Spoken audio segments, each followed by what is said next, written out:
คุณบาสที่อยู่ตรงหน้านี่คือสุดยอดไม้งามของที่นี่ใช่ครับเป็นไม้ที่แบบชอบมากครับ ชอบก็เลย พี่ว่าคำว่าชอบมากยังน้อยไปนะ บ้าเลยครับ คือเราให้เวลากับมันเต็มที่มากๆครับ ค่ะ ต้นแรกที่ซื้อในสายอาริโอครับ ซื้อตั้งแต่งานกระบองเพชรแห่งประเทศไทยครั้งที่2ที่จัดที่ร้านกระท่อมวงจรครับ ค่ะ ซื้อมาตั้งแต่มีต้นเดียวแค่นี้ อ๋อเหรอ ใช่ครับ มีแค่ต้นเดียวเล็กๆครับ ค่ะ แล้วก็เลี้ยงมา19 ปี20 ปีครับ โอ้โห จนมามีหลายหัวครับ มันเป็นคุณค่าทางใจที่เราเป็นไม้ต้นแรกอาริโอคาพัดต้นแรกที่เราซื้อมาเลี้ยง แล้วมันก็ยังอยู่ ค่ะค่ะทำไมถึงชอบอาริโอคาพัสล่ะคะ อาริโอเป็นกระบองเพชรที่ไม่มีหนาม ผมสามารถจับได้ทำงานเวลาแบบอยู่กับมันเราไม่ต้องระวังเรื่องหนาม แล้วก็มันเป็นไม้ที่เหมื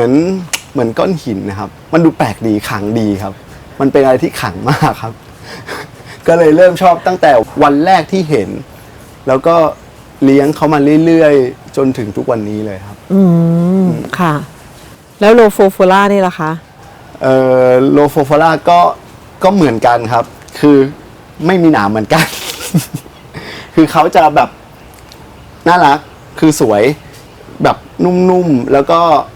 ดอกสวยครับ ออกดอกบ่อย สวยมากดูต้นตรงหน้านั่นสิคะที่เป็นคริสน่ะ อ๋ออันนี้คริสตาตา ออกดอก ใช่ครับ จากตรงแนวคริสเลยวันนี้สวยมากๆ เป็นโชคดีของพี่อีกแล้วที่ได้มาเห็น ถูกต้อง คิดว่ามีอาริโอกับโลโฟเนอะจริงๆยังมีซักคูเลนต์ด้วยแล้วก็มีต้นไม้อื่นด้วยมีต้นอะไรบ้างคะ ไม้ทุกต้น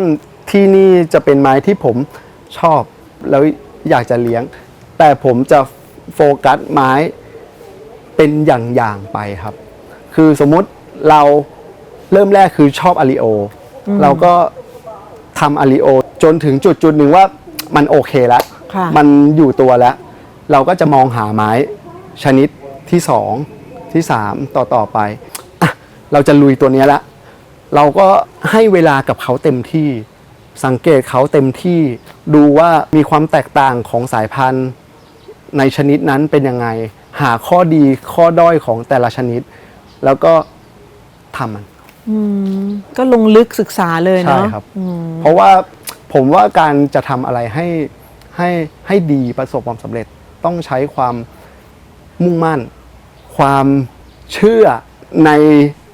ความคิดของเราว่าเราเชื่อในไม้ตัวนี้ว่าเราอยากจะทำให้มันได้ ต้องใช้ความมุ่งมั่น ความอดทน สังเกตให้เวลากับเขาเต็มที่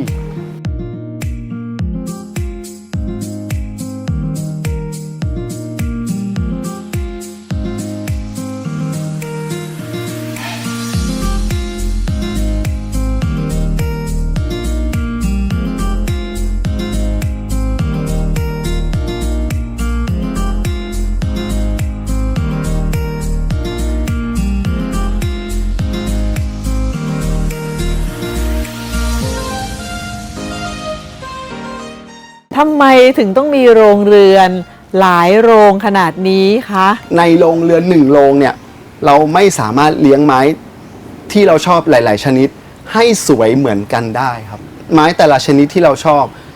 เราพยายามทำสภาพแวดล้อมให้เหมาะกับเขา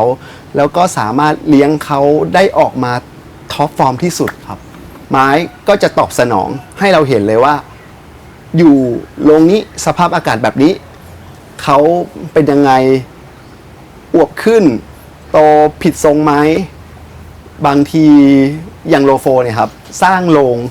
ชุดนู้นมาเพื่อเอาไว้โลโฟแต่พอสร้างเสร็จย้ายโลโฟเข้าไปปุ๊บโลโฟสวยมากแต่ไม่ให้ดอกผ่านไป6 เดือนก็ไม่ให้ดอกเราก็เลยต้องย้ายกลับมาโรงนี้พอย้ายกลับมาโรงนี้ไม้อาจจะไม่ได้สวยแบบที่เราต้องการมากแต่ให้ผลผลิต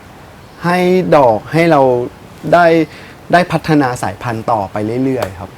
สิ่งที่มันต่างกันคืออะไรคะ เพราะเนี่ยมันห่างกันแค่ประมาณ19เองแต่ละโรงเรือน แต่ละโรงเรือนมันจะต่างกันช่วงจังหวะอากาศ ความชื้นสัมผัสในโรงเรือน ทางลมเข้าและทางลมออกของแต่ละโรงสภาพอากาศก็จะไม่เหมือนกันโรงที่อยู่ทางด้านทิศตะวันออกกับทิศตะวันตกรับแสงและซับแสงไม่เหมือนกันครับ แม้กระทั่งในโรงเรือนเดียวกันเนี่ยก็ยังวางแสแลนไม่เหมือนกันเลยใช่เพราะว่าแดดตอนเช้าเรากางแสแลนอาจจะไม่เข้มมากเพื่อให้เขาได้รับแสงได้เต็มที่แล้วแดดตอนบ่ายเราใช้แสแลนที่หนาขึ้นเพื่อให้เขาสามารถทนกับความร้อนของบ้านเราได้เป็นความละเอียดมากใช่ยังมีความละเอียดในเรื่องอะไรอีกไหมคะเพาะเมล็ดก็ทำเองใช่ครับรดน้ำเอง ปักจิ้มแยกลูกไม้เอง คัดไม้เองทำกระบองเพชรส่วนใหญ่จะทำเองทั้งหมดเลยครับชอบอะไรคะช่วยขยายความอีกทีนึงชอบการที่เราได้ทำได้เห็นเวลาเราเก็บเมล็ดผสมเกสรได้ดูพัฒนาการในแต่ละช่วงของเขาว่าเรามีพ่อแม่พันธุ์แบบนี้เราผสมเขาเพื่อให้ได้ลูกไม้ในสิ่งที่เราอยากจะได้แล้วเราจะเห็นทุกขั้นตอนตั้งแต่เขาเริ่มโตมาขนาดเล็กพัฒนาการเขาเป็นยังไงครับจนกระทั่งเห็นเขาเป็นแบบอายุ10 ปีใช่20 ปีแบบนี้เลยใช่เวลาเห็นเขาก็มีความสุขใช่ครับ คือเราได้ชอบเห็นพัฒนาการของต้นไม้ที่เราชอบคุณบาสเป็นคนที่จัดโรงเรือนได้เนียบมากสะอาดและเป็นระเบียบอย่างแบบสุดๆชอบคือเรียกว่าเป็นระบบการจัดการดีกว่าเพราะว่าถ้าเรามีระบบการจัดการที่ดีปัญหาโรคแมลงที่เขาจะหลบซ่อนได้จะไม่มีการลดน้ำหลายๆอย่างมันจะง่ายกว่าเดิมเยอะมากครับแล้วก็เป็นคนเจ้าระเบียบอยู่แล้วครับคือพี่เห็นแม้กระทั่งหน้าดินที่โรยด้วยดินญี่ปุ่นเนี่ยยังเป๊ะเลยไงใช่ครับใช่ผมเป็นโรคจิตอย่างเลยคือแบบไม่ชอบเห็นอะไรสกปรกที่แบบ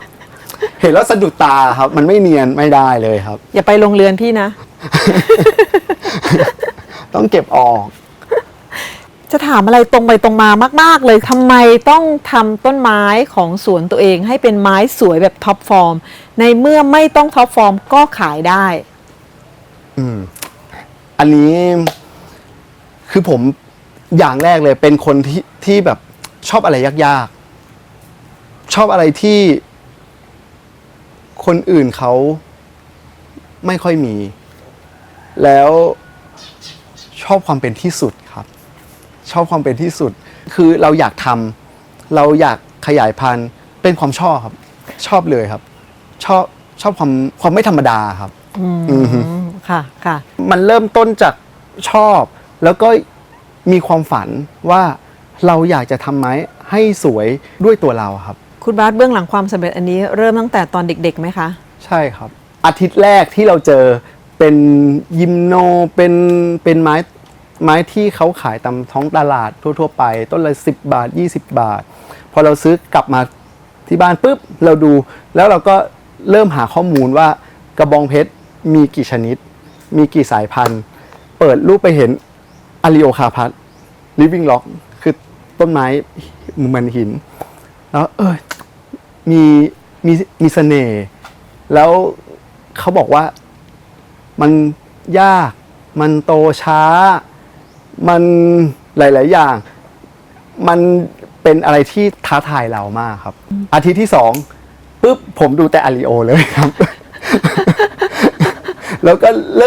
ริ่มซื้ออาริโอเลี้ยงอาริโอมาตั้งแต่นั้นแต่ในช่วงระยะเวลาที่ผ่านมาอาจจะมีไม้อย่างอื่นมาคอยแซมบ้างนิดหน่อยแต่สายหลักๆเราคืออาริโอครับพัดเลย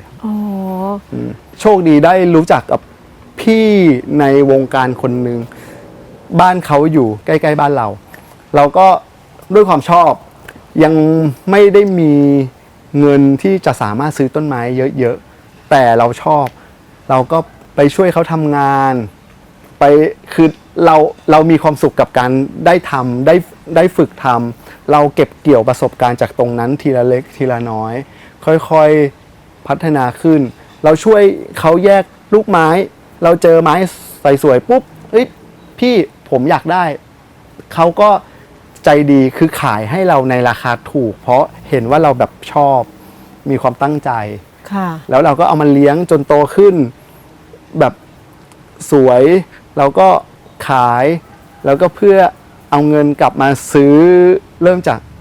ซื้อไม้ต้นเล็ก แล้วก็ซื้อสั่งเมล็ดจากเมืองนอกมาเพาะในราคาแบบคืออาริโอพันธุ์ธรรมดา แต่ราคาไม่แพงมากเงี้ยเม็ดละบาท2 บาท50 ตังค์เงี้ยผ่านไป2 ปี3 ปีลูกไม้โตขึ้น เราก็จำหน่าย300 250 สมัยก่อนอาริโอหาซื้อยากในตลาดครับ ค่ะ เราก็ขาย10 ต้นเพื่อเอาเงิน10 ต้นมาซื้อ1 ต้นในราคาที่แพงขึ้นแต่ขนาดต้นเล็กเพื่อเอามาเลี้ยงต่อไป ขาย100 ต้นซื้อ1 ต้นอะไรประมาณเนี้ยครับเลี้ยงเก็บเป็นพ่อพันธุ์แม่พันธุ์แล้วก็ผสมกันไปผสมกันมาเพื่อได้ตัวใหม่ๆแล้วเราก็ค่อยๆขายเราก็เอาเงินมาซื้อสิ่งที่เราอยากชอบต่อยอดไปเรื่อยๆครับ ค่ะค่ะ ตอนแรกก็เป็นการลงทุนเลยครับ อาจจะไม่ได้เห็นผลทางด้านตัวเงินไวๆแต่เราได้เสพ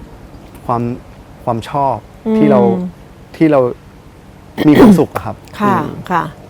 ตรงนั้นคือมาก่อนเลยอันดับแรก คือความสุขของเราเนี่ยอยู่ระหว่างทางด้วยไม่ได้อยู่ที่ปลายทางอ ใช่ ย่าง เรา เดีย เก็บ ว เกี่ยวมันมาเรื่อยๆทุกปีทุกวัน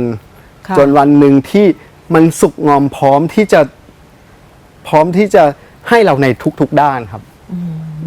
ค่ะ ไม่ว่าจะทั้งความสุข ทั้งเงินทั้งสิ่งที่เรา